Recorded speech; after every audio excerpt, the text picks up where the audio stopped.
নোয়াপাড়া থানার হাতে আগ্নেয়াস্ত্র সহ গ্রেপ্তার 2। ব্যারাকপুর শিল্পাঞ্চলের অপরাধ কমাতে এবং ভিন রাজ্য থেকে আসা আগ্নেয়াস্ত্র এবং দুষ্কৃতীদের উপর রাশ টানতে উদ্যোগ নিল ব্যারাকপুর পুলিশ কমিশনারেট।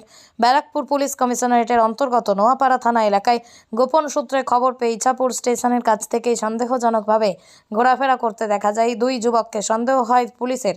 তাদের দুজনকে জিজ্ঞাসাবাদ করলে কথার অসঙ্গতি মেলে। তাদের দুজনকেই তল্লাশি করতেই তাদের কাছ থেকে উদ্ধার হয় একটি 7mm পিস্তল এবং সাথে 2 রাউন্ড গুলি।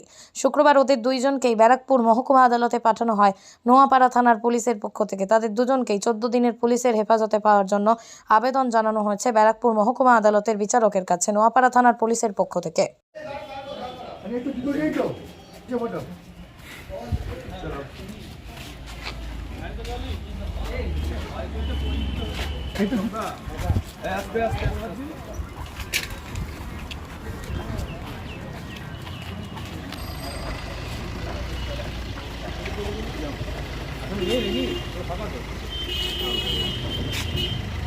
আমার 100 ফুট দিয়ে নিই 100 এন্ড